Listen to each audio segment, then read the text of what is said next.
Hello and welcome to C Programming Language Tutorials by Programming Glue.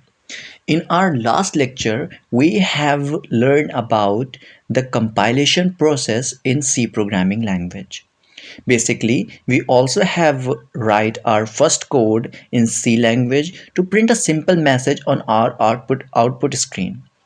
In today's video lecture, we are going to learn about that what are tokens. So if you are unaware of the concept of the compilation process in C language, so I must refer you to that particular video in which I have explained about the compilation process of C language. Okay, the compilation process of C code. So you must watch that video first and then come up to this video lecture for your better understanding. So let's start our video lecture. So what are tokens in C? Let's start from its definition. अगर हम लोग इसकी definition से start करें, so we can define the token as the smallest individual element in C. कोई भी छोटी से छोटी यूनिट, जैसे कि ये स्टेटमेंट ही लिखी हुई है, आप इस स्टेटमेंट को एक बार एग्जाम्पल के तौर पे लें. इसमें सबसे छोटी यूनिट क्या लिखा है? एक वर्ड लिखा है वी कैन डिफाइन. ऐसे ही बहुत सारे वर्ड्स इसमें लिखे हुए हैं, the token as the smallest. ठीक है, ये सबसे स्मॉलेस्ट यूनिट जो मीनिंगफुल हो वो सी प्रोग्राम में टोकन होती है. हम लोग कोई भी प्रोग्राम लिखते हैं तो जो सबसे छोटी यूनिट और उसका कुछ मीनिंग भी हो, कंपाइलर के लिए सी की लैंग्वेज में उसका कुछ मीनिंग भी हो, उसको कहते हैं टोकन. तो देखते हैं टोकन कितने टाइप्स के होते हैं. First, keyword, identifiers, constants, variables, literals, operators. ये टोटल 6 टाइप के टोकन्स अवेलेबल हैं सी में. आइए एक एक करके जानते हैं कि ये होते क्या हैं, इनका काम क्या होता है.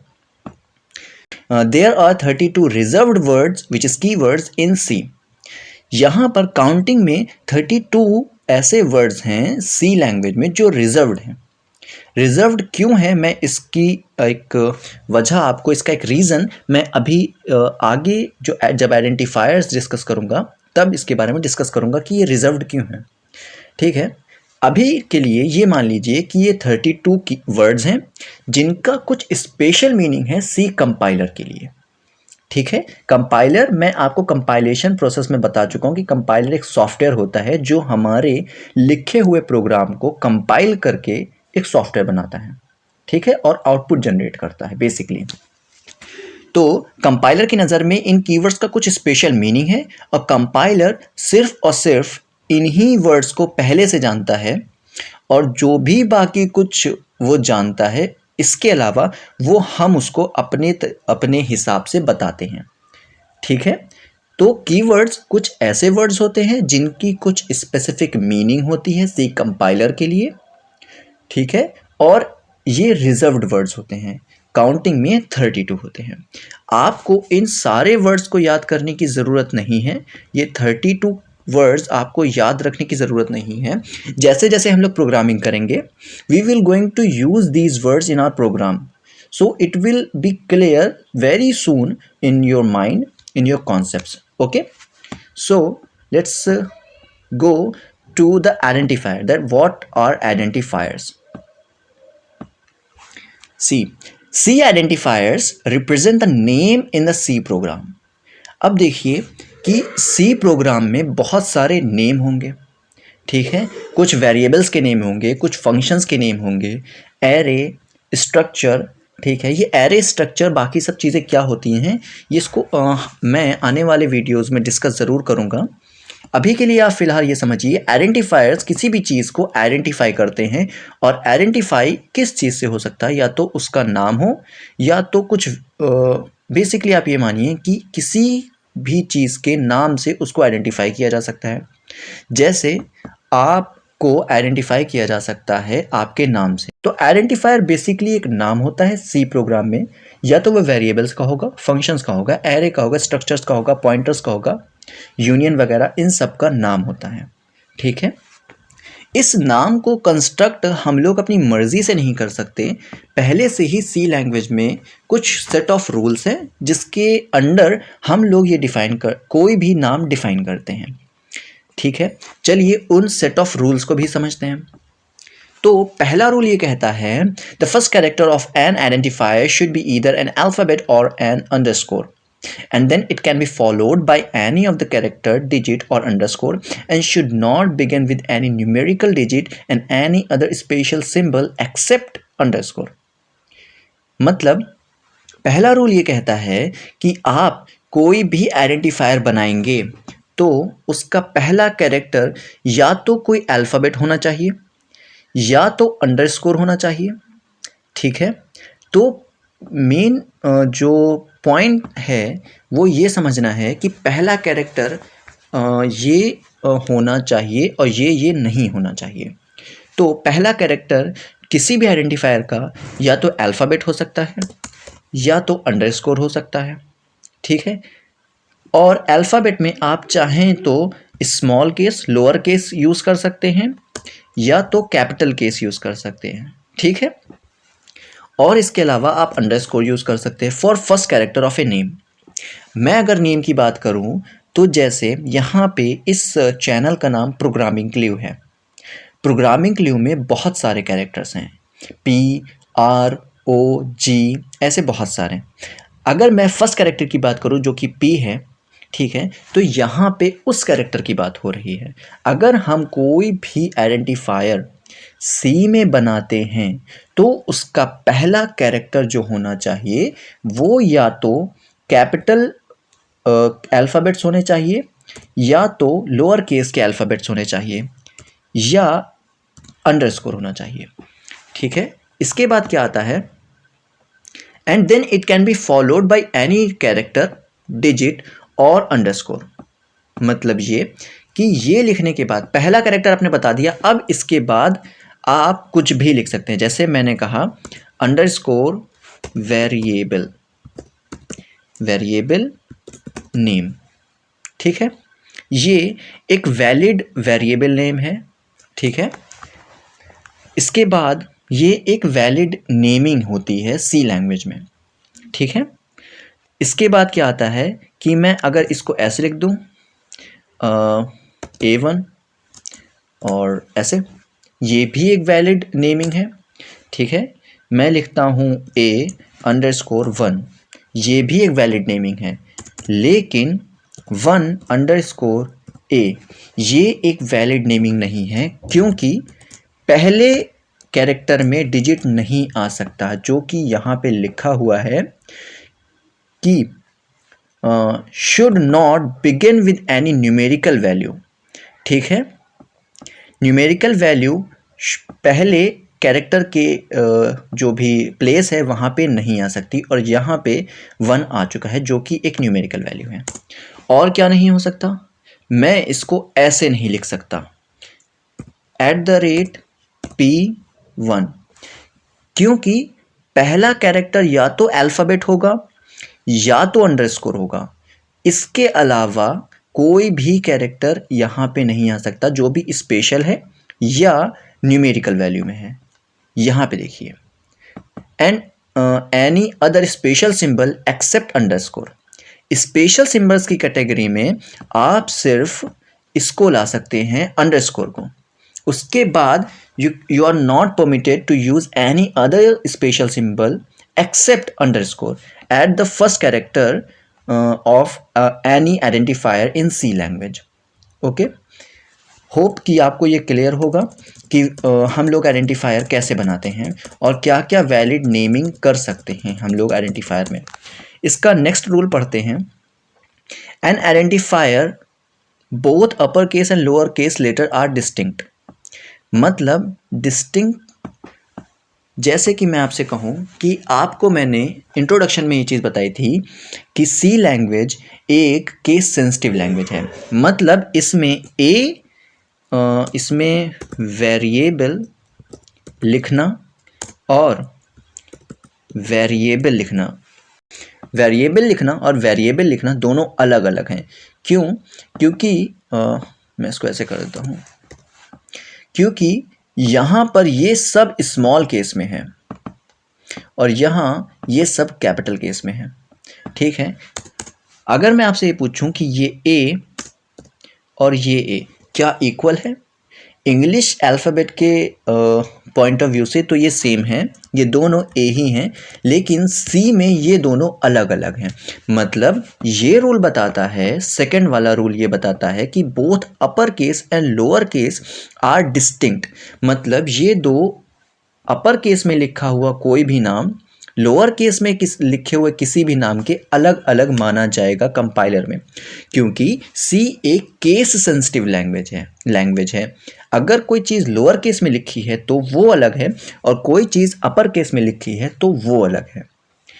आई होप कि आपको ये भी बात समझ में आई होगी कि सी लैंग्वेज एक केस सेंसिटिव लैंग्वेज है, उसमें लोअर केस और अपर केस से फ़र्क पड़ता है।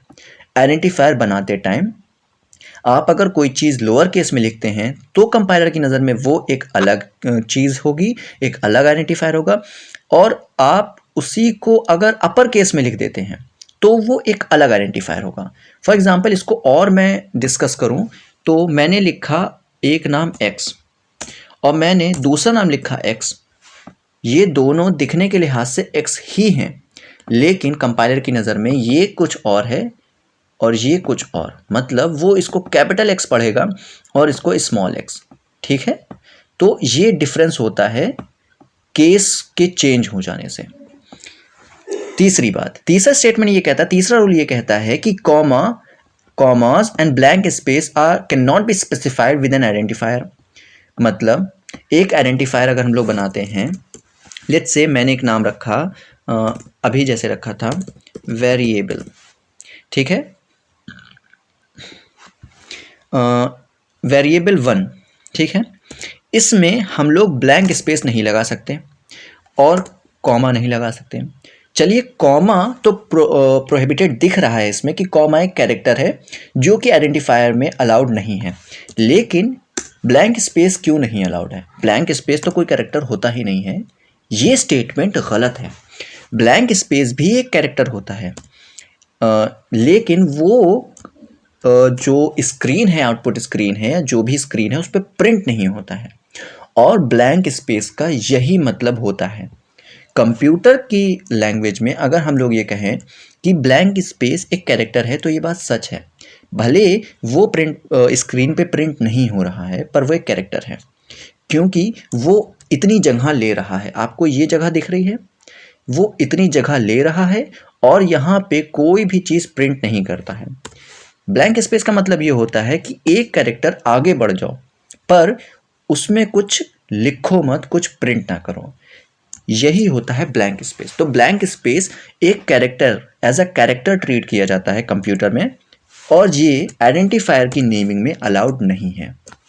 ये बात क्लियर हुई? उसके बाद है keywords can not be represented as identifier. जैसा कि मैंने आपको अभी बताया था कि कीवर्ड्स रिजर्व्ड वर्ड्स हैं, तो यही मीनिंग होता है कि कीवर्ड्स सी कंपाइलर ने अपने लिए रिजर्व कर लिए हैं। अब आप उनको एज एन आइडेंटिफायर यूज नहीं कर सकते। मतलब अगर कोई कीवर्ड है ऑटो, जो कि पहले से ही कंपाइलर के लिए कोई मीनिंग रखता है, तो आप अगर चाहें तो अपने वेरिएबल का नाम, अपने फंक्शन का नाम, अपने स्ट्रक्चर, अपने एरे का नाम ये ऑटो नहीं रख सकते। ठीक है, ठीक। और यहाँ पर जो भी कीवर्ड्स की कैटेगरी में फॉल करता है वो आपका एक आइडेंटिफायर नहीं बन सकता।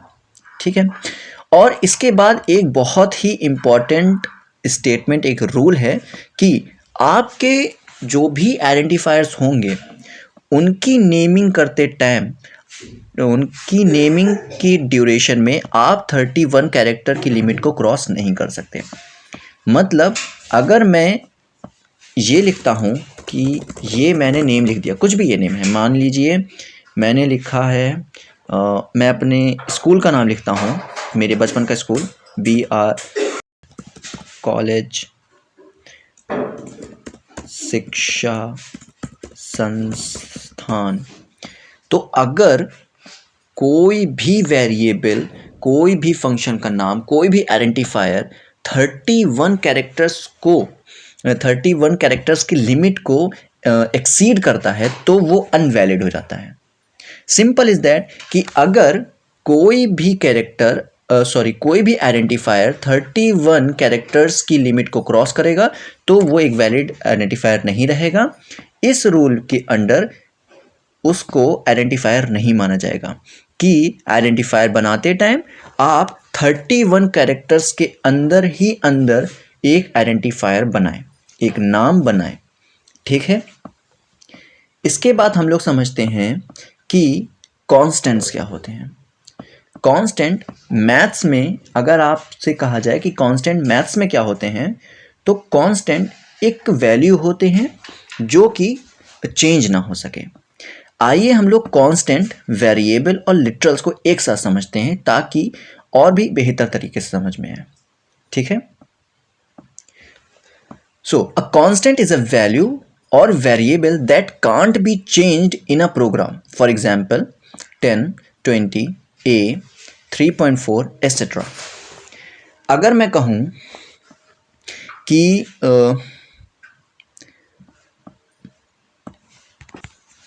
10 एक कांस्टेंट है, बिल्कुल है, क्योंकि ये 10 एक स्पेसिफिक वैल्यू है जो कि चेंज नहीं हो सकती। ठीक है, 10 10 ही रहेगा क्योंकि ये कांस्टेंट वैल्यू है। ये एक इंटीजर कांस्टेंट है। आप इंटीजर को समझते हैं, जो भी नंबर लाइन पे दिखाया जा सकता है उसको इंटीजर कहते हैं। ठीक है, 20 भी एक इंटीजर कांस्टेंट है, जहां a एक कैरेक्टर कांस्टेंट है। मतलब कि ये सिंगल कोट्स में जो भी लिखा एक कैरेक्टर होता है वो होता है कैरेक्टर कांस्टेंट। और कांस्टेंट एक ऐसी वैल्यू होते हैं जो चेंज नहीं हो सकती during the execution of a program. और मैथ्स में भी इसी कांस्टेंट का यही एक कॉन्सेप्ट होता है कि कांस्टेंट। और जैसे कि इसके आगे बात करूं तो 3.4 एक फ्लोट और कहूं कि रियल कांस्टेंट है। ठीक है, रियल कांस्टेंट ऐसे कांस्टेंट होते हैं जो नंबर लाइन पे नहीं दिखाए जा सकते, क्योंकि इनमें फ्लोटिंग वैल्यूज होती हैं और फ्लोटिंग वैल्यूज को नंबर लाइन पे नहीं दिखाया जा सकता नॉर्मली। तो कांस्टेंट आपने समझा कि कांस्टेंट ऐसी वैल्यूज होती हैं जो कि during the execution of a program change नहीं होती। दूसरी बात, लिटरल्स क्या होते हैं। लिटरल्स वो वैल्यूज होती हैं जो कांस्टेंट वैल्यूज में या कांस्टेंट वेरिएबल में असाइन होती हैं। ठीक है, हम इसको एक छोटा सा सिंटेक्स लिख के भी समझेंगे यहीं पे। ठीक है, आइए पहले वेरिएबल का एक कॉन्सेप्ट समझ लेते हैं। वेरिएबल क्या होता है। ठीक है, a variable is a name of a memory location. It is used to store data. Its value can be changed and then it can be reused many times. चलिए इस बात को एक्सप्लेन करते हैं और समझते हैं। ठीक है, मैं आपको एक्सप्लेन करता हूँ। वेरिएबल्स जो होते हैं वो नाम होते हैं। ठीक है, किसका? मेमोरी लोकेशंस का। ठीक है, अगर हम इस बात को समझें तो बेसिकली वेरिएबल्स एक मेमोरी लोकेशन का नाम होते हैं जहाँ पे कुछ डेटा रखा होता है। ठीक है, वेरिएबल्स में हम डेटा स्टोर करवाते हैं। और डेटा हम लोग क्यों स्टोर करवाते हैं?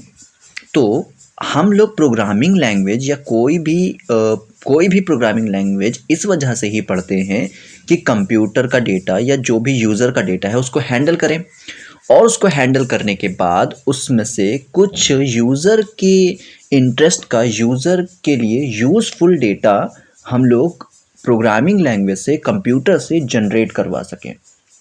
तो तीन बातें यहाँ पर होती हैं। पहला तो हम लोगों को data, useful data, information generate करवानी है। यूज़फुल डेटा जनरेट करवाने के लिए पहले से ही डेटा होना चाहिए, तभी तो हम लोग जनरेट करवाएंगे डेटा। और पहले से ही डेटा होना चाहिए, इसका मतलब ये है पहले वो डेटा कहीं मेमोरी में रखा होना चाहिए। ठीक है, तो ये डेटा रखने के लिए ही हम लोग वेरिएबल्स बनाते हैं और इन वेरिएबल्स में हम लोग अपनी जो भी डेटा होता है या जो भी वैल्यू होती है उसको रखते हैं। ठीक है, ठीक है। तो वेरिएबल में तीन चीज़ें बहुत ही इम्पॉर्टेंट हैं, समझने वाली हैं। वो ये कि वेरिएबल होगा तो पहली बात ये है कि उस वेरिएबल का कुछ नाम होगा। ठीक है, ये हो गया वेरिएबल का नाम। इसके बाद उस वेरिएबल का कोई एक मेमोरी एड्रेस होगा। जाहिर सी बात है, मेमोरी में जगह मिलेगी, मेमोरी में ही रखा है तो मेमोरी में सारे हर एक मेमोरी लोकेशन का एड्रेस होता है। ठीक है, और जैसे कि मैं आपको इसका एग्जांपल दूं, आपके घर का कुछ नाम होगा, समथिंग विला, XYZ मेंशंस, ऐसे करके कुछ नाम होंगे। ठीक है, नाम तो हैं, इसके अलावा एक और चीज़ होती है, वो होती है आपके घर का एड्रेस। वैसे ही इस वेरिएबल के घर का एड्रेस भी होता है जिसको कहते हैं मेमोरी लोकेशन। ठीक है, जो कि अभी हमने पढ़ा भी था। Variable is a name of memory location. इस मेमोरी लोकेशन का कुछ नाम है। अब मेमोरी लोकेशन है तो उसका कुछ एड्रेस भी होगा। ठीक है, इसका क्या यूज़ होता है ये हम लोग अपने पॉइंटर्स के चैप्टर में समझेंगे कि मेमोरी एड्रेस का यूज़ क्या होता है। ठीक है, आप अभी ये समझ लीजिए कि वेरिएबल में पहला होता है वेरिएबल का नाम, दूसरा होता है उसका एड्रेस और तीसरा उस वेरिएबल में रखी हुई वैल्यू। ये बात आपके समझ में आई। और वेरिएबल का सिंटेक्स कुछ यूं होता है, डेटा टाइप, वेरिएबल का नाम, यहाँ पे लिस्ट हटा के मैं नाम कर देता हूँ। ठीक है, variable name and data type. And what is data type? So we will definitely learn this particular topic in our separate video. I think we are going to learn about the data type in our upcoming next video. Okay, we will discuss about what are data types and how many kinds of data types available in C language. तो अभी के लिहाज से आप variable का syntax समझ लें कि वेरिएबल में पहले डेटा टाइप्स लिखा जाता है जो भी जिस तरीके का हो, और उसके बाद वेरिएबल का नाम। ठीक है, जैसे यहाँ पे वेरिएबल का नाम है var1। ठीक है, यहाँ पे देखिए पहला अल्फ़ाबेट जो है वो एक कैरेक्टर है। उसके बाद चाहे तो मैं कैरेक्टर लिखूँ अपर केस में, लोअर केस में, कुछ भी, उसके बाद अंडरस्कोर लगाऊँ चाहे डिजिट लगाऊँ, कोई फ़र्क नहीं पड़ता। तो इसमें ना तो कोई स्पेशल सिंबल आया अदर देन अंडरस्कोर, ना तो कोई भी ऐसा कोई भी रूल इसमें वॉयलेट नहीं हो रहा है। तो ये एक वैलिड नेम है, एक वैलिड आइडेंटिफायर है। ठीक है, so this is a little revision of the topic identifier. तो वेरिएबल का कुछ नाम है जो ये बता रहा है इस मेमोरी लोकेशन के बारे में। ये जो मेमोरी लोकेशन है इसका कुछ नाम है, इसका कुछ एड्रेस है और इस मेमोरी लोकेशन में कुछ वैल्यू रखी हुई है। तो आई होप आपको ये कांस्टेंट, लिटरल्स और वेरिएबल समझ में आया होगा। ठीक है, कांस्टेंट वो जिसकी value during the time of the execution of a program change ना हो सके। लिटरल्स वो जो कांस्टेंट या वेरिएबल्स में असाइन होते हैं। जैसे ये लिटरल है, वैल्यू तो है, ठीक है, ये एक लिटरल भी है, इसको हम लोग कहते हैं लिटरल वैल्यू। ठीक है, इसको कहते हैं लिटरल। कांस्टेंट वो जो during the time of the execution of a program change ना की जा सकते हैं, वो कांस्टेंट हो गया। वेरिएबल जो कि at the time of the execution of the program can be change, मतलब जिनकी वैल्यू प्रोग्राम में कभी भी चेंज की जा सके यूज़र के अकॉर्डिंग, उसको कहते हैं वेरिएबल। ठीक है, तो हम लोगों ने इस वीडियो में समझा कि कीवर्ड्स क्या होते हैं, आइडेंटिफायर्स क्या होते हैं, और आइडेंटिफायर का एक सेट ऑफ रूल जो होता है उसको डिस्कस किया। And we also have discuss about the constant, variable, literals, and also take concept of and learn concept of the basic difference between constant, variable and literals, and the operator kind of tokens we will discuss in our later on videos. Okay, अभी के लिए मैं सिर्फ इतने पर ही focus कर रहा हूँ। अपकमिंग वीडियोस में मैं ऑपरेटर्स के बारे में भी बात करूँगा, so you just don't worry about that, I'll take care of that. तो अगर आपको ये वीडियो अच्छी लगी हो, इसमें कोई भी नई चीज़ सीखने को मिली हो, तो इस वीडियो को लाइक करिए और चैनल को सब्सक्राइब करिए। और आपकी कोई भी क्वेश्चन या कोई भी क्वेरी है तो आप उसको कमेंट में लिख सकते हैं, या मुझे व्हाट्सएप पे पूछ सकते हैं, या मुझे ईमेल कर सकते हैं। इस वीडियो में इतना ही। Thank you.